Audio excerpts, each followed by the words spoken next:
오늘 우리에게 주시는 말씀은 시편 127편입니다. 시편 127편 1절로 5절까지 말씀입니다. 교독하겠습니다. 여호와께서 집을 세우지 아니하시면 세우는 자의 수고가 헛되며 여호와께서 성을 지키지 아니하시면 파수꾼의 깨어있음이 헛되도다. 너희가 지키리라고 높게 누우면 구할때던 무거움이 헛되도다. 그러므로 여호와께서 그의 사랑하시는 자에게 장을 주시는도다. 보라, 자식들은 여호와의 기업이요 태의 열매는 그의 상급이로다. 자신의 장식은 장사의 수중의 화살. 함께 읽겠습니다. 이것이 그의 화살통에 가득한 자는 복되도다. 그들이 성문에서 그들의 원수와 담판할 때에 수치를 당하지 아니하리로다. 아멘. 우리가 계속 살펴보고 있는 이 매일 성경에서 지난 토요일부터는 시편 120편부터 시작되어지게 되었는데 시편 120편부터 134편까지는 흔히 성전으로 올라가는 노래라는 이 표제어가 붙어있는 시편입니다. 그래서 보통 이것을 성전 순례시라고 분류를 합니다. 그중 오늘 보면 127편은 솔로몬이 지은 시편입니다. 성전 순례시 15편 중에서 10편은 그 기록자를 알 수가 없고 4편은 다윗이 기록했고 나머지 한 편은 솔로몬이 기록했는데 오늘 본문이 바로 이 솔로몬이 기록한 시편 127편입니다. 솔로몬 왕이 통치하던 시기는 이스라엘 전 역사에서 최고의 전성기를 구가하던 때였습니다. 아버지 다윗 왕이 기초를 탄탄하게 만들어 놓았다면 그 위에서 이 솔로몬은 영토도 더욱더 북으로 남으로 확장했던 시기였고 여러 나라에게로부터 조공도 받고 게다가 하나님께 그 누구도 받지 못했던 지혜와 총명한 마음까지 선물로 받았던 때가 바로 솔로몬이 다스리던 이스라엘이었습니다. 그럼에도 그가 하나님 안에서 하나님의 사람으로 사는 일에는 그렇게 성공적이지 않았다라는 것을 우리는 이 역사를 통해서 알 수 있습니다. 솔로몬의 생애 가운데 기록한 성경이 3권이 있습니다. 바로 솔로몬과 술람미 여인과의 사랑을 나눔을 통해서 우리를 향한 주님의 사랑이 어떠한지를 말해주고 있는 바로 아가서이고 이 아가서는 젊은 시절에 기록한 것이죠. 그리고 지혜롭고 총명한 마음이 절정에 이르렀던 그의 중년의 시기에 기록한 성경은 바로 잠언입니다. 그리고 그의 인생 말년에 기록한 것이 바로 전도서이죠. 오늘 시편은 그가 잠깐 이렇게 한 편 지은 시편에 불과하지만 이 5절밖에 되지 않는 이 구성의 시편이지만 이 말씀 속에는 솔로몬의 믿음과 그의 삶에 대한 지식과 그것들이 아주 잘 집약되어 있는 것을 볼 수가 있습니다. 본문 1절을 보시면 여호와께서 집을 세우지 아니하시면 세우는 자의 수고가 헛되며 여호와께서 성을 지키지 아니하시면 파수꾼에 깨어있으면 헛되도다 라고 말씀합니다. 그래서 집이라는 이 바이트라는 이 단어는 기본적으로 하우스, 빌딩과 같은 건축물을 의미하지만 성경에서는 이 베트라는 단어를 가정, 나라, 성전이라는 의미로도 다양하게 사용하는 것을 볼 수 있습니다. 솔로몬은 왕위에 오르고 난 뒤에 이 성전을 7년 동안 지었습니다. 그 성전은 유다가 망할 때까지 거의 400년의 기간 동안 이스라엘 백성들에게는 영적인 안식처와 같은 곳이었고 하나님을 만나는 그런 회막과 같은 역할을 했던 곳, 그것이 바로 솔로몬의 성전입니다. 솔로몬은 고백하기를 이 나라가 경제적으로 세워지는 것이 아니라라고 1절에서 고백합니다. 그리고 이 나라가 군사력으로도 지켜낼 수 있는 것이 아니라고 하죠. 이 파수꾼으로 번역된 이 샤마르라는 단어는 과수원지기로도 번역할 수 있고 또 밤새 양떼를 지키는 목자로도 번역할 수가 있는 단어가 바로 이 샤마르, 파수꾼이라는 단어입니다. 성도 여러분, 우리의 가정이든 우리의 나라든 교회든 나의 사업장이든 나의 양이든 하나님이 지키지 아니하시면 우리의 깨어있음이 헛되다라고 솔로몬은 고백합니다.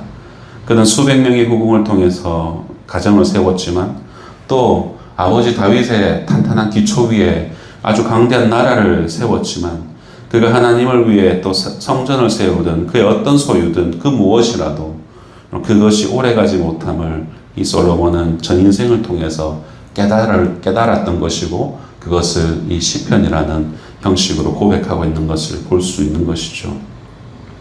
그렇게 하나님께서 지켜주시지 않으시면 파수꾼이 아무리 깨어서 이것을 지켜도 지킬 수 없다라고 솔로몬은 고백하고 있는 것입니다. 앞선 시편 121편 4절에서도 말씀하고 있듯이 졸지도 주무시지도 않은 분은 하나님 한 분밖에 없기 때문입니다. 이어지는 2절을 보십시오.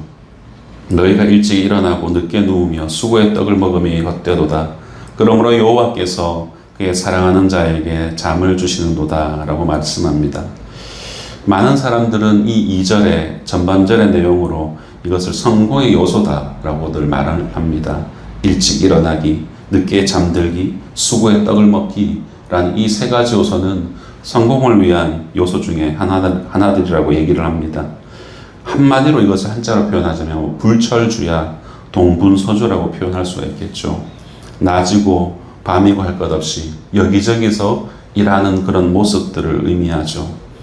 그런 모습들이 그럼에도 불구하고 하나님께서는 헛되다라고 말씀합니다. 이것은 근면성실 부지런한 삶이 불필요한 것이야 라고 말하는 것이 아닙니다. 이것은 1절에 서 있는 말씀처럼 아무리 우리가 근면하고 성실하고 나름대로의 계획을 세워서 부지런한 삶을 살아도 하나님이 세우지 아니하시면, 하나님께서 지키지 아니하시면 이라는 이 가정법 안에 다 종속되어져 있다는 것을 볼 수가 있죠. 그러므로 우리의 근면과 성실한 삶의 태도와 더불어서 반드시 구해야 될 것이 바로 이것이죠. 하나님이 세우십니다. 하나님이 지켜주십니다. 라는 이 고백이 반드시 선행되어야 되는 것입니다.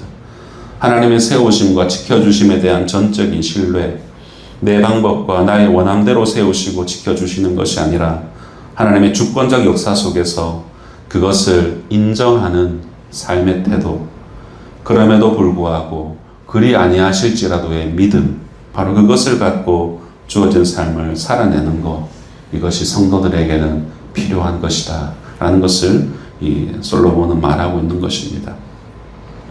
하나님이 없는 사람은 욕망과 두려움으로 인해서 아침부터 저녁까지 애를 쓸지라도 하나님의 공간이 없죠. 그래서 잠을 편하게 잘 수도 없습니다. 자기 혼자서 세우고 지켜야 하기 때문입니다. 그러나 하나님께 사랑받는 사람들의 삶에는 하나님이 세우시는 공간, 하나님이 지키시는 여백이 그의 삶에 드리워져 있습니다. 그렇기에 하나님은 그의 사랑하는 자들에게 잠을 주시는 것이죠. 그때에 하나님께서 일하시고 그 백성에게 필요한 복을 그 여백 가운데 채워주시기 때문입니다. 그 하나님의 일하심을 맛보는 그런 저와 여러분이 되기를 소망합니다. 고대의 하나님께서 이 복주심의 대표적인 예는 바로 자녀입니다. 이것을 예로 들어서 하나님의 세우심과 지키심을 이 후반절에서 솔로몬은 강조하고 있죠. 3절에서 5절입니다. 보라, 자식들은 여호와의 기업이요 태의 열매는 그의 상급이로다. 젊은 자의 자식은 장사의 수중의 화살 같으니 이것이 그의 화살통에 가득한 자는 복되도다. 그들이 성문에서 그들의 원수와 담판할 때에 수치를 당하지 아니하리로다. 아멘. 이 말씀은 가정을 꾸려가는 것도 하나님의 세우심, 하나님의 지키심의 결과라는 것을 솔로몬은 설명합니다. 여기서 말하는 이 기업이라는 것은 상속받은 재산, 물려받은 소유라는 의미를 가지고 있고, 유산, 상속이라는 말은 그 재산을 형성하는 데 있어서 나는 공로가 없지만 그 재산이 나에게로 왔다라는 그런 의미입니다. 자녀가 유산과 같은 존재, 하나님께서 우리에게 물려주신 것이다 라고 말하는 것이죠. 여기서 또한 상급의 이 문자적인 의미는 임금, 삭이라는 그런 의미이지만 이건 역시 하나님께서 주신 것이라는 것을 강조하는 말입니다. 이처럼 하나님의 상급인 이 자식은 장사의 수중에 있는 화살과 같고, 성문에서 원수와 담판을 지을 때 그 자식으로 인해서 수치를 당하지 않게 될 것이라고 그렇게 솔로몬은 고백하고 있는 것입니다. 그만큼 건장한 아들이 많은 사람들은 인생의 여정에서 힘을 얻을 수 있고 성문에서 벌어지는 재판에서 억울함이나 수치를 당하지 않을 수 있다라는 그런 의미입니다. 왕관의 보석 같은 사랑하는 성도 여러분, 말씀을 맺겠습니다. 이 시편은 인류 역사상 전무후무한 그런 지혜와 총명을 가졌던 솔로몬 왕이 하나님의 절대 주권을 강조하면서 지은 지혜시이기도 하고, 또한 순례자들이 성전으로 이제 올라가면서 불렀던 그런 시이기도 합니다.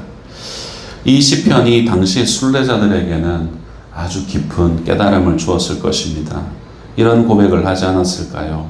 하나님, 솔로몬과 같은 왕이 국가가 경제력으로 세워지지 않고 국방력으로 지키지 않는다 합니다.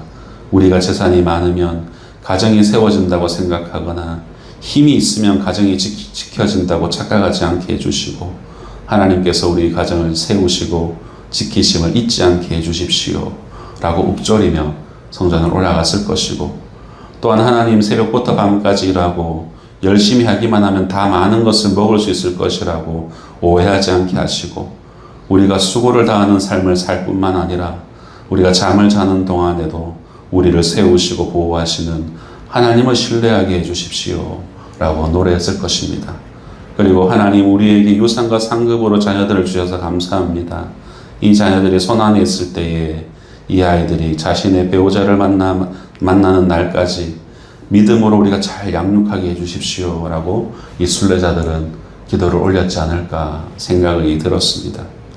우리도 이 땅을 살아가는 여러분 필그림, 믿음의 순례자들입니다. 매일매일 살아갈 때 여러분 우리의 삶을, 우리의 가정을, 우리의 일터를 세우고 지키시는 것, 여러분 그것이 우리가 가진 어떤 능력이나 계획이나 방편으로 되는 것이 아니다라는 것을 우리는 잊지 말아야 됩니다. 하나님이 세우시고 하나님이 지켜주지 아니하시면 우리가 쌓은 모든 것은 모래 위에 세운 집과 같음을 마음에 새기며 하루하루를 우리는 살아가야 됩니다. 부디 오늘 하루도 하나님께서 세우신 우리 각자의 삶의 자리에서 하나님과 동행하는 복된 한 날 되시기를 주님의 이름으로 축원드립니다. 기도하겠습니다.